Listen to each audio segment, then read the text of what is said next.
अस्सलाम वालेकुम स्टूडेंट्स। आज हम चार्ल्स लॉ को डिस्कस करेंगे। सबसे पहले उसका first part. Students, Charles law actually एक क्वांटिटेटिव रिलेशनशिप है वॉल्यूम और टेम्परेचर के दरमियान। जे चार्ल्स ने इसको 1787 में प्रेजेंट किया था। चार्ल्स लॉ का बैकग्राउंड ऐसे है कि उन्होंने 5 बैलून लिए थे और उन 5 बैलून्स के अंदर मुख्तलिफ गैसेस फिल की थी। उन मुख्तलिफ गैसेस को उन्होंने हीट किया सेम टेम्परेचर पे, से 80 डिग्री पे। तो उन बैलून्स का जो वॉल्यूम है वो इक्वली एक्सपेंड किया, यानी कि उनका 5 डिफरेंट गैसेस का जो वॉल्यूम है वो सेम अमाउंट में एक्सपेंड किया जब उन्होंने टेम्परेचर इंक्रीज किया। यहाँ से आइडिया जनरेट हुआ कि वॉल्यूम ऑफ गैसेस जो है वो टेम्परेचर से रिलेशन रखता है कि उसके रिलेटिव है। सबसे पहले तो चार्ल्स लॉ को पढ़ने से पहले हम एक बेसिक डिस्कशन करते हैं कि टेम्परेचर अप्लाई करने पे वॉल्यूम को क्या होता है। असल में एक कंटेनर लेते हैं सबसे पहले, और इस कंटेनर के अंदर हम जो उसके ऊपर एक प्लेट सी लगी हुई है, that is piston, movable piston, ये ऊपर और नीचे मूव कर सकते हैं। इसके अंदर हम 1 मोल गैस को फिल कर देते हैं। 1 मोल गैस अगर हम इसके अंदर फिल कर देंगे तो ये वॉल्यूम एक ख़ास ऑक्यूपाई कर लेगी गैस। अब आप क्या करें, इस गैस के कंटेनर को हीट करें, बर्नर के ज़रिए हीट कर लें। जब आप इसे हीट करेंगे तो होगा यूं कि गैस के मॉलिक्यूल्स की जो काइनेटिक एनर्जी है, एवरेज काइनेटिक एनर्जी, वो इंक्रीज़ कर जाएगी और उनकी जो मोबिलिटी है वो इंक्रीज़ कर जाएगी। वो जाके पिस्टन को लिफ्ट करने की कोशिश करेंगे उस पर प्रेशर अप्लाई करके, जिसकी वजह से होगा क्या कि जो वॉल्यूम ऑफ गैस है वो इंक्रीज कर जाएगा टेम्परेचर बढ़ाने से। अगर आप टेम्परेचर बढ़ाते हैं तो उससे मॉलिक्यूल्स की एनर्जी बढ़ जाती है और वो अपना वॉल्यूम बढ़ा लेते हैं एक खास अमाउंट तक। चार्ल्स लॉ के मुताबिक जो वॉल्यूम और टेम्परेचर हैं ये एक दूसरे के डायरेक्टली प्रोपोर्शनल हैं। उसकी वजह क्या है? उसकी वजह यह है कि जब हम टेम्परेचर बढ़ाते हैं तो वॉल्यूम इंक्रीज कर जाता है, जब हम टेम्परेचर कम करते हैं तो वॉल्यूम डिक्रीज कर जाता है। दूसरी बात याद रखिएगा, चार्ल्स लॉ डिग्री सेंटीग्रेड या सेल्सियस स्केल में एप्लीकेबल नहीं है। Whenever we are discussing Charles law, actually हम जो स्केल ले रहे होते हैं वो सेल्सियस स्केल की बजाय एब्सोल्यूट टेम्परेचर होता है या केल्विन स्केल होता है। असल में जब हम एब्सोल्यूट टेम्परेचर की बात करते हैं तो हम केल्विन स्केल को शो कर रहे होते हैं। केल्विन स्केल एब्सोल्यूट टेम्परेचर इसलिए, एब्सोल्यूट स्केल इसलिए कहलाता है क्योंकि वो एक इंतहाई कम वैल्यू, यानी कि ज़ीरो, जिस पे एनर्जी ख़त्म हो जाती है, जिस पे एवरेज काइनेटिक एनर्जी और मॉलिक्यूल ख़त्म हो जाती है थ्योरेटिकली, और तमाम किस्म की मॉलिक्यूलर मोशन सीज कर जाती है, वहाँ से शुरू होता है। असल में एब्सोल्यूट का मतलब ही होता है इंतहा दर्जे का। तो ये वो टेम्परेचर है जो इंतहाई ज़ीरो, इंतहा से शुरू हो रहा है। That's why it is called absolute temperature और एब्सोल्यूट टेम्परेचर स्केल या केल्विन स्केल। असल में ये लॉर्ड केल्विन ने इंट्रोड्यूस करवाया था। इस स्केल में आप टेम्परेचर के एंड पे के लगाते हैं, इट इज़ डिनोटेड बाय के। ये सिस्टम इंटरनेशनल है टेम्परेचर का स्केल। आप केल्विन को कन्वर्ट कर सकते हैं डिग्री सेंटीग्रेड में, या डिग्री सेंटीग्रेड की वैल्यू को केल्विन स्केल में कन्वर्ट कर सकते हैं। अगर आप के पास कोई वैल्यू है डिग्री सेंटीग्रेड में से 27 डिग्री, तो एक स्टैंडर्ड इक्वेशन है जिसको यूज करते हुए हम डिग्री सेंटीग्रेड की वैल्यू को केल्विन में कन्वर्ट कर सकते हैं। फॉर एग्जांपल हमारे पास था 27 डिग्री, हमारे पास जो इक्वेशन है केल्विन स्केल में डिग्री सेंटीग्रेड को कन्वर्ट करने के लिए वो है degree centigrade plus 273 is equal to Kelvin. आप क्या करें, 27 डिग्री की वैल्यू जहां डिग्री सेंटीग्रेड लिखा हुआ है वहां पे इनपुट करें और उसमें ऐड करें 273, तो आपके पास आएगा आंसर 300 केल्विन। इसका मतलब अगर आपके पास 27 डिग्री टेम्परेचर हो तो वो 300 केल्विन के इक्वल होगा। अब हम चलते हैं चार्ल्स लॉ के तरफ। हमने एक चीज़ तो समझ ली कि चार्ल्स लॉ एब्सोल्यूट टेम्परेचर और वॉल्यूम का एक रिलेशनशिप है, और एब्सोल्यूट टेम्परेचर का मतलब ये है कि हम टेम्परेचर केल्विन स्केल में ले रहे हैं, जो लॉर्ड केल्विन ने हमें बताया था। पहली स्टेटमेंट चार्ल्स लॉ की, the volume of given mass of gas is directly proportional to absolute temperature. यानी कि किसी भी गैस का वॉल्यूम जो आपने ली हुई है, से आइडियल गैस आपके पास एक मौजूद है, अगर आप उसका टेम्परेचर इंक्रीज करते हैं तो वॉल्यूम इंक्रीज होगा, टेम्परेचर डिक्रीज करते हैं वॉल्यूम डिक्रीज होगा। इसका मतलब ये जो दो वेरिएबल्स हैं volume and temperature, they are directly proportional, एक के इंक्रीज होने से दूसरा इंक्रीज हो रहा है। सेकेंड पार्ट, टेम्परेचर और वॉल्यूम का अगर हम रिलेशनशिप स्टडी करें तो इस दौरान हमने जो कांस्टेंट वैल्यूज ली हुई हैं वो ली हुई हैं प्रेशर और गिवन मास ऑफ गैस। तो अगर आप चार्ल्स लॉ की फर्स्ट स्टेटमेंट को कंप्लीटली पढ़ें तो वो बनती है the volume of given mass of gas.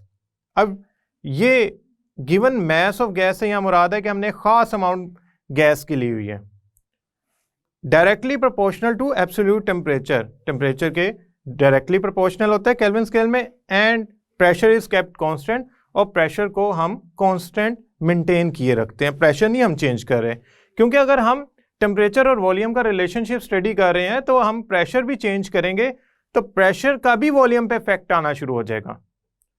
तो एट अ टाइम टेम्परेचर और प्रेशर दोनों वॉल्यूम को चेंज कर रहे होंगे, जिसकी वजह से हम किसी खास वेरिएबल का प्रॉपर इफेक्ट स्टडी नहीं कर पाएंगे। तो हमें क्या करना होता है कि जब हम दो वेरिएबल्स को डिस्कस कर रहे होते हैं तो बाकी सारी जो कंडीशंस होती हैं we should maintain it at a constant value. तो स्टूडेंट यहां से हमारे पास जो इनका रिलेशनशिप ड्राइव होता है वो है volume directly proportional to temperature and mass of gas and pressure is kept constant. Mass of gas या moles of gas is kept constant. अगर मैं proportionality का साइन रिमूव करता हूं तो proportionality का साइन रिमूव करने पे इक्वल लगाता हूं तो proportionality constant आता है। तो मैं यहां पे लिखूंगा V is equal to K T। V directly proportional है T के, जब proportionality साइन रिमूव किया तो V is equal to K T आ गया। यहां पे K जो है वो एक प्रोपोर्शनैलिटी कांस्टेंट है, और ये प्रोपोर्शनैलिटी कांस्टेंट जो आपका चार्ल्स लॉ में है, और ये जो इक्वेशन हम इसको यूज करेंगे for derivation of second statement. Second statement क्या कहती है, उससे पहले जरा हम वॉल्यूम और टेम्परेचर की जो इक्वेशन है उसको रीअरेंज करते हैं। वॉल्यूम इज इक्वल टू के टी, अगर मैं टेम्परेचर दूसरी तरफ ले जाऊं तो बन जाएगा volume over temperature is equal to constant के। इसका मतलब ये है कि वॉल्यूम और एब्सोल्यूट टेम्परेचर की जो रेशियो होगी for a given mass of gas at constant pressure, वो तो एक खास के कांस्टेंट वैल्यू जनरेट करती रहेगी। यानी कि अगर आपके पास इनिशियल कंडीशन है वॉल्यूम की V1 और टेम्परेचर की कंडीशन है T1, और आपने वो चेंज करके कर दिया टेम्परेचर T2, और यानी कि फाइनल टेम्परेचर आ गया T2, आपने इंक्रीज कर दिया टेम्परेचर 273 केल्विन से सपोज आप उठा के ले गए 293 तक टेम्परेचर को, तो होगा यूं जो वॉल्यूम है वो V1 नहीं रहेगा टेम्परेचर चेंज करने से, वो भी चेंज हो जाएगा। क्यों? क्योंकि टेम्परेचर को चेंज करने से वॉल्यूम पे इफेक्ट आता है, तो वॉल्यूम हो जाएगा V2। तो V1 over T1 for that gas अगर K की इक्वल है तो V2 ओवर T2 भी K की इक्वल आएगा। इसका मतलब ये हो गया the ratio of volume and temperature should remain constant. तो यहां पे हम सेकंड स्टेटमेंट पढ़ते हैं जो चार्ल्स लॉ की है। According to second statement of Charles law the ratio of volume to temperature, यानी कि वॉल्यूम ओवर टेम्परेचर की जो वैल्यू है या रेशियो है रिमेन कांस्टेंट, ये कांस्टेंट रहेगी for same amount of gas, एक जो हमने मैस या अमाउंट ली हुई है गैस की उसके लिए एट कांस्टेंट प्रेशर पे। यानी कि V ओवर T का जो आंसर है वो कांस्टेंट आता रहेगा जब तक आप टेम्परेचर और वॉल्यूम का रिलेशनशिप डिस्कस करते रहेंगे। इस दौरान आपने मोल्स ऑफ गैस और प्रेशर को चेंज नहीं करना।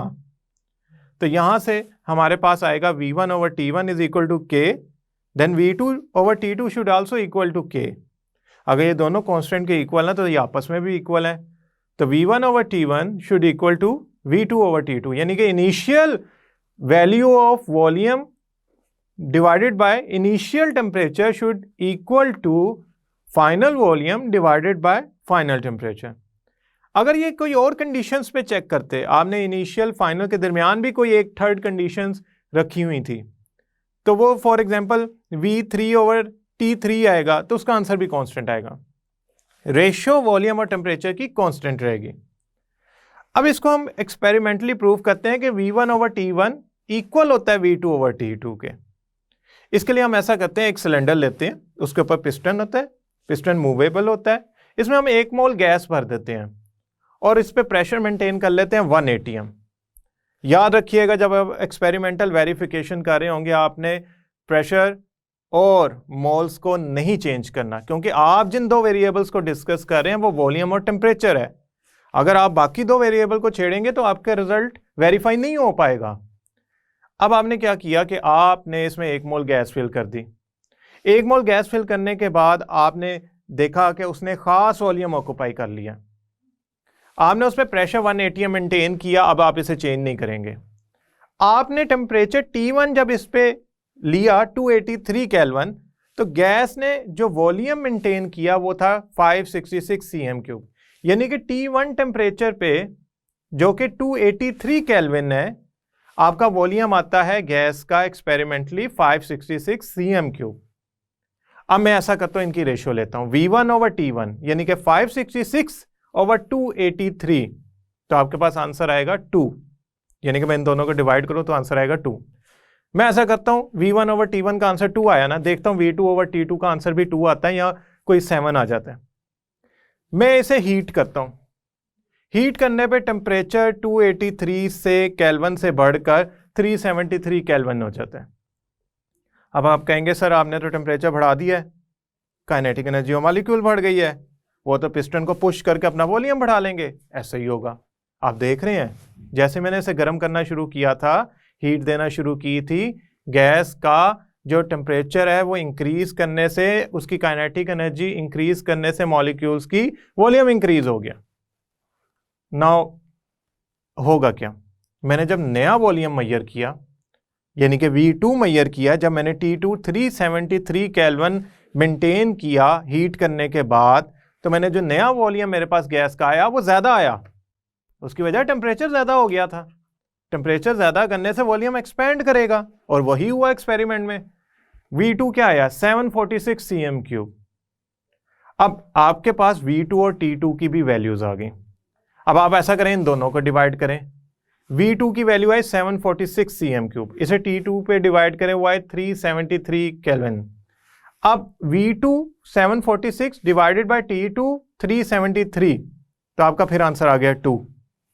इसका मतलब ये हो गया कि अगर मैं किसी खास गैस पे टेम्परेचर चेंज करता जाऊंगा तो वॉल्यूम इस हिसाब से चेंज हो रहा है कि आपका जो रेशियो है वो कांस्टेंट रह रही है। ये जो एक्सपेरिमेंटल वेरिफिकेशन है ये प्रूव करती है कि V1/T1 का अगर आंसर 2 आ रहा है तो V2/T2 का भी आंसर 2 आ रहा है, लिहाजा V1/T1 इक्वल है V2/T2 के। तो यहां से हमने चार्ल्स लॉ को प्रॉपरली एक्सपेरिमेंटली वेरीफाई किया with the help of heat, या हमने एनर्जी देके मॉलिक्यूल्स को वॉल्यूम एक्सपेंड करा के मुख्तलिफ वैल्यूज लेके V1/T1 V2/T2 के इक्वल प्रूव किया। स्टूडेंट्स याद रखिएगा चार्ल्स लॉ की 2 स्टेटमेंट्स हैं। पहली बात जो आपने अपने जहन में इस बात को अच्छी तरह याद रखना है, इसको याद रखिएगा कि चार्ल्स लॉ अप्लाई करते हुए हम प्रेशर, मोल्स ऑफ गैस और प्रेशर को कांस्टेंट लेते हैं, और हम स्टेटमेंट नंबर 1 में कहते हैं कि जो वॉल्यूम ऑफ गैस है वो टेम्परेचर यानी कि एब्सोल्यूट टेम्परेचर के डायरेक्टली प्रोपोर्शनल है। एब्सोल्यूट टेम्परेचर के डायरेक्टली प्रोपोर्शनल होने का मतलब है कि जो टेम्परेचर हमने वैल्यूज ली हैं वो केल्विन स्केल के अंदर है। ये हम नेक्स्ट टॉपिक में पढ़ने जा रहे हैं कि आखिर ऐसी क्या रीज़न है कि जब हम डिग्री सेंटीग्रेड लें तो वो क्या इक्वालिटी नहीं आती, V1/T1 is equal to V2/T2 नहीं आता, क्या चार्ल्स लॉ प्रूव नहीं हो सकता। हम ये नेक्स्ट टॉपिक में पढ़ने जा रहे हैं कि आखिर हम एब्सोल्यूट टेम्परेचर ही क्यों लेते हैं इसके लिए। वैसे उसकी वजह यही है कि चार्ल्स लॉ प्रूव ही केल्विन स्केल में होता है। आपके पास दूसरी स्टेटमेंट थी कि the ratio of volume and temperature remain constant if you keep moles and pressure constant, यानी कि किसी गैस के वॉल्यूम और टेम्परेचर की रेशियो ली जाओ मुख्तलिफ कंडीशंस पे, तो वो कांस्टेंट वैल्यू K जनरेट करते जाएंगे अनटिल अनलेस आप मोल्स या मास ऑफ गैस और प्रेशर चेंज ना करें। तो स्टूडेंट्स मुझे उम्मीद है चार्ल्स लॉ की बेसिक आपको बात समझ आई होगी कि वॉल्यूम और टेम्परेचर डायरेक्टली प्रोपोर्शनल हैं। ये शॉर्ट क्वेश्चन के तौर पे इसकी दो स्टेटमेंट्स आ सकती हैं, और इसके अलावा ये भी आ सकता है कि आप V1/T1 is equal to V2/T2 को यूज़ करेंगे मुख्तलिफ न्यूमेरिकल्स के अंदर। स्टूडेंट्स, अब हम दो MCQs करने जा रहे हैं, ये चार्ल्स लॉ से रिलेटेड हैं। अगर आपने चार्ल्स लॉ को डिटेल में पढ़ा है तो आप बहुत आसानी से इनके आंसर दे सकते हैं। पहली स्टेटमेंट MCQ की, which of the following factor is kept constant in Charles law. Charles law में इनमें से कौन सा फैक्टर जो है वो कांस्टेंट रखा जाता है। आप याद रखिएगा, Charles law is actually a law which help us to understand the relation between two variables, volume and temperature।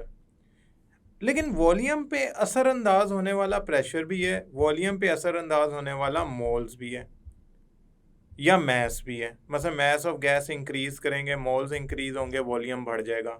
ऐसा हो ही नहीं सकता कि सेम कंडीशंस पे 1 मोल गैस 2 मोल गैस के बराबर वॉल्यूम ऑक्यूपाई करे। सो इवेंचुअली अगर हमने दो वेरिएबल्स का रिलेशन स्टडी करना है, वॉल्यूम एंड टेम्परेचर का, वी नीड टू थिंक कि हम बाकी चीज़ों का क्या करें। बाकी चीज़ों को तो कांस्टेंट रखें। अब मैंने आपको बताया कि प्रेशर और मैस ऑफ गैस या मोल्स ऑफ गैस, ये अगर आप चेंज नहीं करते तो सिर्फ टेम्परेचर के चेंज करने से वॉल्यूम में चेंज आएगा। टेम्परेचर बढ़ाएंगे वॉल्यूम बढ़ जाएगा, टेम्परेचर कम करेंगे वॉल्यूम कम हो जाएगा। यही तो चार्ल्स लॉ है। So technically mass of gas and pressure both should be kept constant whenever you are dealing with Charles law। तो इसकी ऑप्शन जो होगी वो C होगी, यानी कि A and B। Statement number 2, at which temperature scale the Charles law is applicable। Charles law applicable होता है केल्विन स्केल पे। आप याद रखिएगा, बहुत इंपॉर्टेंट MCQ है कि चार्ल्स लॉ की एप्लीकेबिलिटी किस पे होती है। ये इसकी एप्लीकेबिलिटी होती है, याद रखिएगा, केल्विन पे। सेल्सियस डिग्री सेंटीग्रेड पे प्रूव ही नहीं होता। फॉर एग्जांपल अगर मैं 0 डिग्री सेंटीग्रेड लेके V1/T1 V2/T2 को प्रूव करना चाहूँगा तो ये प्रूव ही नहीं होगा। It is only applicable in kelvin scale. लिहाजा हमने अपने माइंड में रखना है कि हमारी लिए ये जो एप्लीकेबिलिटी है इस लॉ की वो किस वैल्यू से है, आया कि हम स्केल कौन सा यूज़ कर रहे हैं। इसे नेक्स्ट लेक्चर में हम ये डिटेल में पढ़ेंगे कि how Kelvin scale is very accurately able to explain Charles law.